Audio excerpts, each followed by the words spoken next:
Hello, and welcome to my Vampire the Masquerade Bloodhunt lore primer. The intent of this video is to give a rundown of the Vampire the Masquerade setting, with an emphasis on the relevance to Bloodhunt. This primer will be useful for anyone coming into Bloodhunt with no prior knowledge, as well as those looking for a refresher. Let's start with the basics. How do vampires work in Vampire the Masquerade? There are some distinct differences to the vampires in VTM compared to the traditional concept of vampires. Let's start with some things that are true. 1. Vampires are the immortal living dead. Their bodies are not alive in the traditional sense. Unless they are killed by some external means, they will live forever. 2. Vampires require the blood of the living to survive. Though they can subsist on animal blood or blood bags, nothing quite hits the spot like the fresh blood from a living host, and their hunger can never truly be sated unless they extinguish the life of the person they feed from. Even that is only likely to last a single night. Their hunger is like a beast inside them. It sits waiting within, gnawing at them, ready to take over and drive them into a frenzy if they ever lose control. 3. Sunlight does burn full-blooded vampires, though some vampiric powers allow for a scant few minutes of survival in the daylight, causing extensive damage that is not easy to recover from. However, even the most hardy of vampires will eventually perish in the sun. 4. Vampires sleep during the day. The sleep of a vampire is mystically dictated by the presence of the sun, and as such, it is exceptionally difficult for a vampire to remain awake during daylight hours. It is a feat that requires immense willpower even when sheltered from the sun. Next, let's cover some things that are lies. 1. Simply being bitten by a vampire does not turn you into a vampire. A person must be completely drained of blood and then fed the vampire's blood at the point of death to turn them. 2. Holy water, garlic, silver, and running water have no effect on vampires. Despite this, there are some rare exceptions where a vampire may have a psychosomatic fear of these things. 3. Vampires do not need permission to enter a home. Again, there are some rare instances of a psychosomatic nature where this could apply, but it is not typical. 4. A stake through the heart will not kill a vampire. However, a stake or similar tool through the heart of a vampire will paralyze them, causing them to slip into a coma-like state known as torpor. 5. Vampires are not innately more powerful than a human. The average vampire is not much stronger or faster than they were while alive. Through the supernatural quality of their blood, they have access to vampiric powers called disciplines and the ability to surge their blood to greatly augment natural abilities. 6.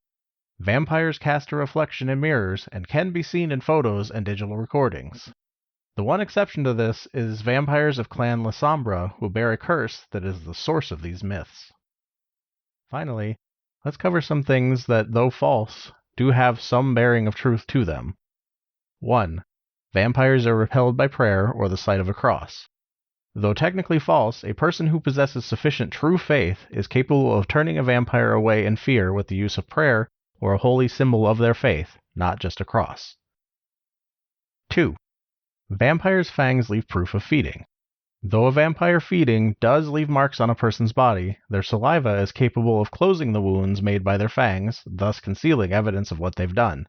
Due to this, along with the feeling of euphoria granted by the bite and potential use of certain disciplines, a person may be unaware something even happened to them beyond a feeling of weakness or a sudden onset of anemia.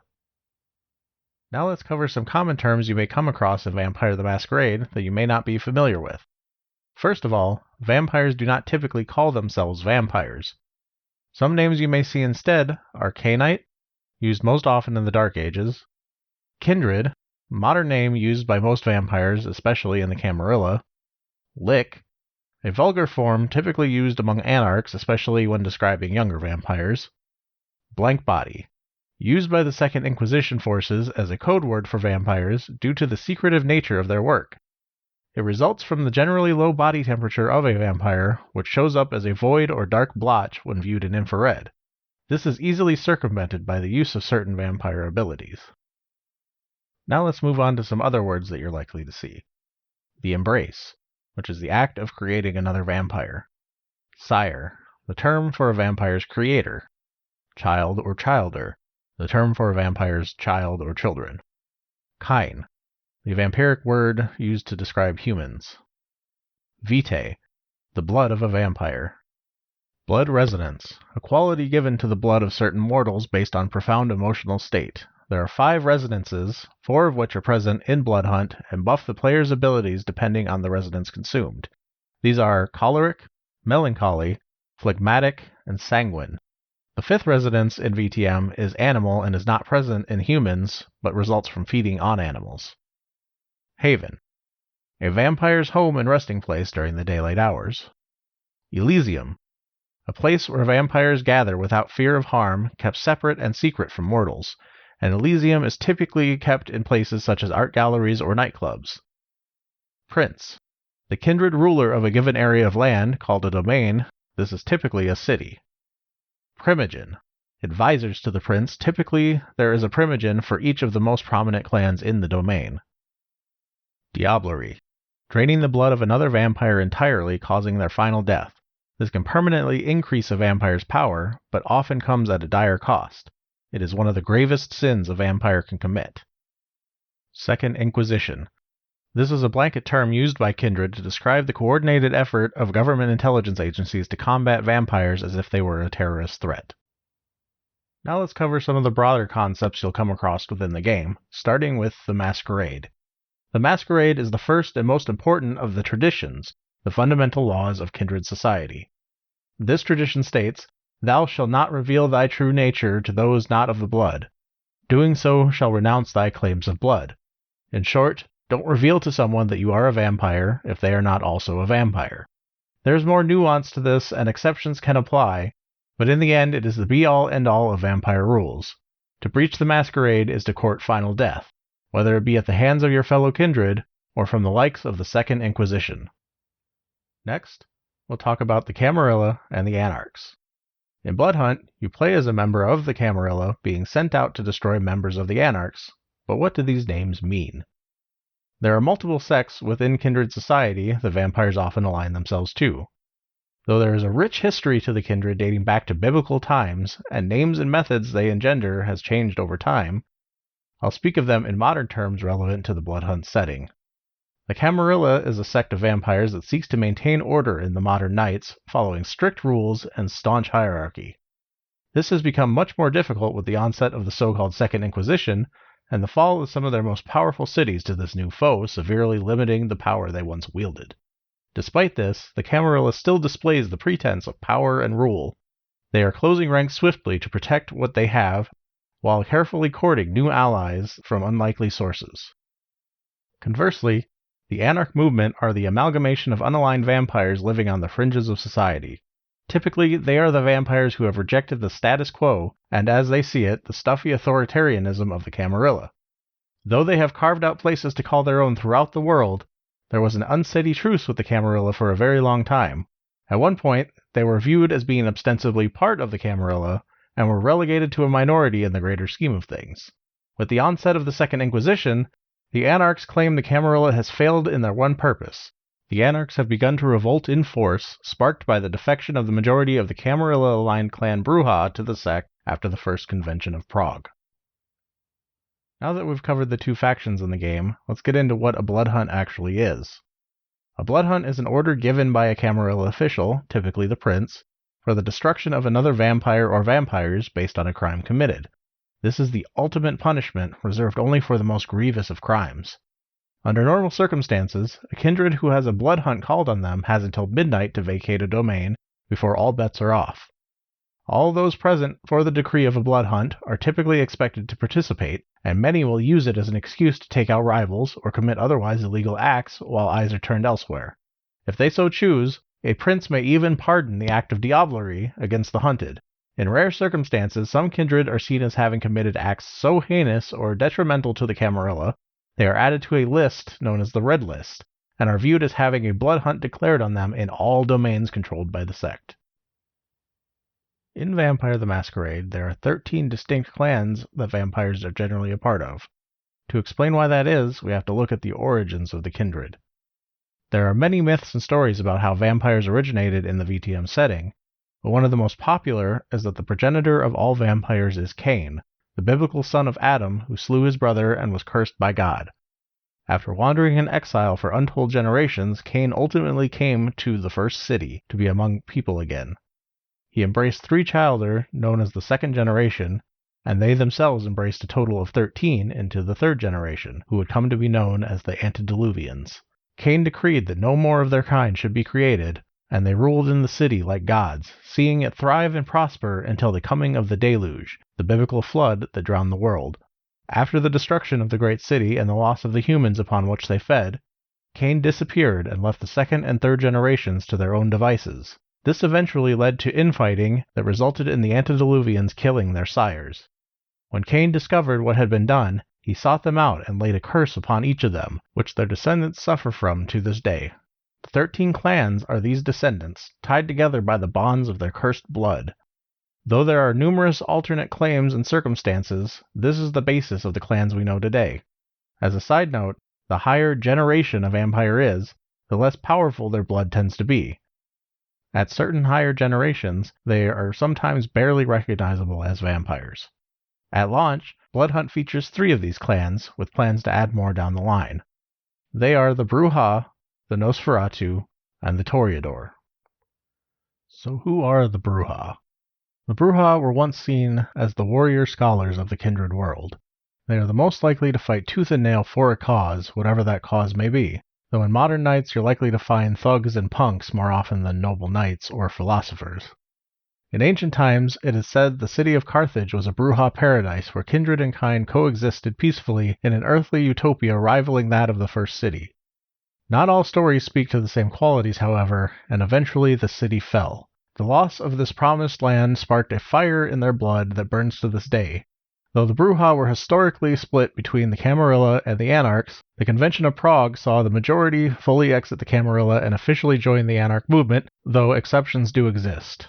Most notably, in the setting for Bloodhunt, we have Kirill, Brujah Primogen and Sheriff of Prague. He is a staunch Camarilla loyalist who is disdainful of those who have abandoned the sect. The clan weakness of the Brujah is their volatile temperament, making them more susceptible to losing control than other clans. They also risk a penchant for rebelliousness, and once incited, will be compelled to go directly against orders given, or will stop at nothing to change someone's mind on a stance they hold, by force if necessary. The Brujah are typically attributed with the disciplines known as celerity, potence, and presence. These provide powers akin to supernatural speed, supernatural strength and vigor, and supernatural allure and emotional manipulation, respectively. Within the game, we see most of the Brujah's abilities directly represented by the potence discipline, such as the shared movement ability Soaring Leap, the Vandal's Earth Shock, and the Brute's Shockwave Punch. The Brute's True Grit appears to be adapted from the intimidation side of presence, and the Vandal's Adrenaline Rush seems likely to be an adaptation of a Blood Surge. Who are the Nosferatu? The Nosferatu, though part of the Camarilla, are often shunned by kindred society. Wearing their curse on their faces, they are viewed as a walking masquerade breach just waiting to happen. This led them to prefer sewers and abandoned places as their havens, and they have garnered a penchant for information brokering and spycraft, which their disciplines aid in. In modern nights, the Nosferatu were responsible for the formation and upkeep of SchreckNet, the computer network that allows for safe communication between kindred, until 2004 when it was compromised by the NSA. The information gathered therein contributed heavily to the formation of the Second Inquisition and the destruction of innumerable kindred. Despite the hit to their credibility and the immense losses to their clan that this event caused, the clan is still primarily a stalwart member of the Camarilla. The Nosferatu clan weakness is evident in their appearance. The curse affects many Nosferatu differently, ranging anywhere from bat-like features to the appearance of being disease-ridden or looking more like a corpse than a living person. A rare few can get by without breaking the masquerade, albeit with some luck and planning. They are also susceptible to being consumed by a hunger for secrets that can be almost as powerful as their vampiric desire for blood. The standard disciplines of the Nosferatu consist of potence, animalism, and obfuscate. I spoke of potence previously, but the other two consist of communion with and control of animals and some sway over the beast within, and supernatural stealth ability. Within the game, we saw a heavy representation of the obfuscate discipline with the Nosferatu archetypes in the shared movement ability Vanish, as well as the saboteur ability Unseen Passage. The sewer bomb ability seems to lean more towards the Nosferatu penchant for working with technology, and is not tied to a discipline. For Prowler, Sense the Beast and Scouting Famulus are both derived directly from the animalism discipline. This brings us to the last available clan, though certainly not the least. Who are the Toreador? Often embraced from the ranks of artists, actors, artisans, and other similar creative fields, the Toreador consider themselves the kindred most closely in touch with humanity. They are regarded for their beauty, glamour, seductiveness, and allure. Called the degenerates by some, they are responsible for the myths of vampires as seductors. The Camarilla exists in part thanks to the Toreador, and they are one of the pillar clans of the sect. In modern nights, the Toreador still hold their place of importance in the Camarilla, and are responsible in part for strengthening the sect by facilitating ties to other kindred around the world through events such as the Vermilion Wedding. Maya, the Toreador Primogen of Prague, is one of the key characters you will interact with in Bloodhunt.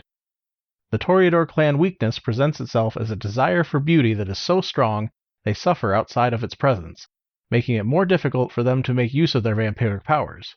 They are also susceptible to an obsessive nature and can suffer a compulsion to fixate on things that they find particularly beautiful. Whether it be the stunning craftsmanship of a statue or merely a particularly fantastic brushstroke on the stark white wall of their haven, they will find it nearly impossible to look at or speak of anything else. The Toreador's common disciplines are celerity, presence, and auspex. Celerity and presence were described previously. This leaves auspex, which enables supernatural senses, including a sixth sense. Within Bloodhunt, the shared movement ability Projection Dash is a representation of the blinding speed that celerity can provide, making it appear as if the Toreador is teleporting. We can see presence represented via the Siren skills Kindred Charm and Blinding Beauty. For the Muse's skills, there's a little more artistic license taken with how they're presented. The final act passive feels almost inspired by the essence of what a Toreador is, prideful and glorious to the bitter end. On the other hand, Rejuvenating Voice could be interpreted via the use of presence as a means to inspire kindred and fuel the rejuvenating powers of the blood in them to heal their wounds. Now let's move on to one of the other antagonistic forces you'll find within Prague, the Entity. The Entity is one of the myriad task forces that make up the renewed mortal assault on kindred known as the Second Inquisition. Originally known as the Holy Alliance, they were a centuries-old intelligence-gathering branch of the Vatican. Renamed the Entity in 1930, they now constitute part of the Vatican's Secret Service and are the backbone of the Second Inquisition. The Entity also incorporates the newly recanonized Society of St. Leopold, an ancient society of vampire hunters dating back to the First Inquisition that had long fallen out of the Church's favor. The society was brought back under Vatican control with the elevation of Pope Benedict XVI in 2005 and exists as a personal prelature, with their bishop holding directorship of the entity since 2007. The Society's Gladius Day Black Ops team acts as the Entity's Special Operations Group, or ESOG, and has allowed the Entity to transition from purely information-gathering capabilities into true covert ops with a capacity for direct action. They provide other agencies records from the previous Inquisition, as well as their learned perspective on the blank body threat, and are in turn funneled arms and high-tech gear by those agencies. In Bloodhunt, the Entity has arrived in the midst of an attempted gathering of vampires between the Camarilla and the Anarchs. It is not yet clear what tipped them off. They have set up perimeters and are utilizing a new weapon, a red smoke that causes no harm to mortals, but interacts with vampire flesh as though it were sunlight. They also appear to have some sway over the local authorities and first responders, as there is lore found in the game indicating that the local firemen are being held back from extinguishing the fire that was set at the large church seen in the city. Finally, let's talk about Prague. The city of Prague has a rich history in Vampire the Masquerade, with deep plots and intrigues dating back to its founding. I won't go into it in full detail, but I wanted to touch on it a bit as, in many Vampire the Masquerade campaigns, the city can be one of the most important characters to the story. The key events relating to the game are the First Convention of Prague, which took place in 2012, and the Second Convention of Prague, whose events are still somewhat shrouded in mystery. The First Convention of Prague, also known as the Conclave of Prague, was one of two such meetings held, and the first time in over a century anything had been done on such a global scale. It was meant to address the onset of the Second Inquisition, but ended in bloodshed. The Anarchs accused the Camarilla elite of bringing the Inquisition to their doors with the meddling in national governments, while the Camarilla accused the Anarchs and other young vampires of being the problem due to their flippant use of the internet for communications among themselves. This culminated in Theo Bell, a Brujah Archon and known Camarilla loyalist, executing his old master, the powerful Ventru Elder Hardstadt. This act set off ripples that shook the Camarilla foundations to their core, resulting in the mass exodus of most of the Brujah clan from the Camarilla, the expulsion of the Anarchs from the protection of the Camarilla, and the classifying of all unaligned vampires, or vampires of the 14th generation or higher, as part of the Anarch movement. In the end, the Anarchs left, agreeing to uphold one tradition and one tradition only, the Masquerade. The Camarilla also instituted a second Masquerade that dictated that the members of the sect are to cut all ties with kindred who are not part of the sect. Though a shaking peace was established, tensions continued to mount. Marcus, the Prince of Prague, managed to maintain a lasting peace with the Anarchs, or so he thought. He recently called another convention, known as the Second Convention of Prague. It seems to be some way to show off his success to the other members of the Camarilla, gloating over his achievements despite being prince for such a relatively short time. Though we do not have the full details yet, it's clear something has gone horribly wrong. The events in the wake of the Second Convention are where Bloodhunt takes place. The prince and many Camarilla elders are missing, the city is on fire, the entity closes in, and a blood hunt has been called on all Anarchs in the city of Prague as they wage war in open revolt. Prepare to answer the call.